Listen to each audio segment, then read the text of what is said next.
ಅಂಕೋಲಾ ತಾಲೂಕಿನ ಬೊಬ್ಬರವಾಡ ಗ್ರಾಮದಲ್ಲಿ ಜಮೀನು ವಿವಾದ ಕಾವೇರಿದ ಸ್ವರೂಪ ಪಡೆದುಕೊಂಡು ಕೆಲಕಾಲ ಪರಿಸ್ಥಿತಿ ಕೈಮೀರಿದಂತಾಯಿತು. ವಿವಾದಿತ ಜಾಗದಲ್ಲಿ ಶವದ ದಫನ್ ವಿಚಾರವಾಗಿ ಎರಡು ಸಮುದಾಯಗಳು ಮುಖಾಮುಖಿಯಾಗಿದ್ದರಿಂದ ಗ್ರಾಮದಲ್ಲಿ ಉದ್ವಿಗ್ನ ವಾತಾವರಣ ನಿರ್ಮಾಣವಾಯಿತು.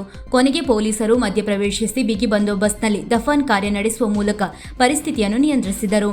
ಗೇರುಕೊಪ್ಪ ಎಂದು ಸ್ಥಳೀಯರು ಕರೆಯುವ ಈ ಪ್ರದೇಶ ಸುಮಾರು 5 ಎಕರೆ ಜಮೀನು ಹಿಂದೂ ರೈತ ಕುಟುಂಬಕ್ಕೆ ಸೇರಿದೆ ಎಂಬ ವಾದದ ನಡುವೆ ಅದರ ಒಂದು ಭಾಗವನ್ನು ಮುಸ್ಲಿಂ ಸಮುದಾಯ ಸ್ಮಶಾನವಾಗಿ ಬಳಸುತ್ತಿದೆ ಎಂಬ ಆರೋಪ ಮತ್ತೆ ಮುನ್ನೆಲೆಗೆ ಬರುವಂತಾಗಿದ್ದು, ಇದೇ ಸಂದರ್ಭ ಶ್ರೀರಾಮ ಸೇನೆಯ ಮುಖಂಡ ಪ್ರಮೋದ್ ಮುತಾಲಿಕ್ ಅವರ ಸ್ಥಳ ಭೇಟಿ ಮತ್ತು ಅತಿಕ್ರಮಣ ತೆರವಿಗೆ ಗಡುವು ನೀಡಿದ ಹೇಳಿಕೆ ಹೋರಾಟದ ಕಿಚ್ಚು ಹೆಚ್ಚಿಸುವಂತಿತ್ತು.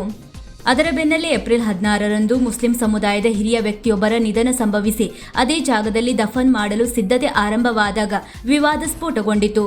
ಜಮೀನಿನ ಹಕ್ಕುದಾರರೆಂದು ಹೇಳಿಕೊಳ್ಳುವ ನಾಯ್ಕ ಕುಟುಂಬ ಮತ್ತು ಕೆಲ ಸ್ಥಳೀಯರು ತೀವ್ರ ಆಕ್ಷೇಪ ವ್ಯಕ್ತಪಡಿಸಿ ಪ್ರಕರಣ ನ್ಯಾಯಾಲಯದಲ್ಲಿರುವುದರಿಂದ ಹೊಸದಾಗಿ ದಫನಿಗೆ ಅವಕಾಶ ನೀಡಬಾರದು ಎಂದು ಕಟ್ಟುನಿಟ್ಟಾಗಿ ನಿಲುವು ತಾಳಿದರು. ಇನ್ನೊಂದೆಡೆ ವಕ್ಫ್ ಮಂಡಳಿಯ ಅನುಮತಿ ಇದೆ ಎಂಬ ನೆಪದಲ್ಲಿ ದಫನ್ ಕಾರ್ಯ ಮುಂದುವರೆಸಲು ಮುಸ್ಲಿಂ ಸಮುದಾಯ ಮುಂದಾದದ್ದು ಪರಿಸ್ಥಿತಿಯನ್ನು ಇನ್ನಷ್ಟು ಕಗ್ಗಂಟು ಮಾಡಿತು. ಪರಸ್ಪರ ಆರೋಪ ಪ್ರತ್ಯಾರೋಪಗಳು ತೀವ್ರಗೊಂಡು ಸ್ಥಳದಲ್ಲಿ ಕೆಲ ಹೊತ್ತು ಉದ್ವಿಗ್ನ ವಾತಾವರಣ ಕಂಡುಬಂದಿತು.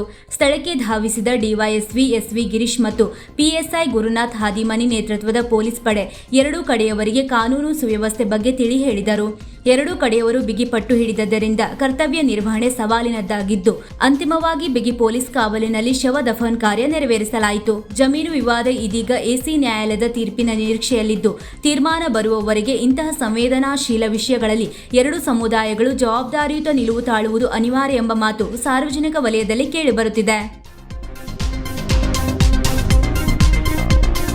ವೀಕ್ಷಕ ಮಹಾಪ್ರಭುಗಳೇ, ನಮ್ಮ ಚಾನಲ್ ಅನ್ನು ಸಬ್ಸ್ಕ್ರೈಬ್ ಮಾಡಿ, ಶೇರ್ ಮಾಡಿ, ಪ್ರೋತ್ಸಾಹಿಸಿ.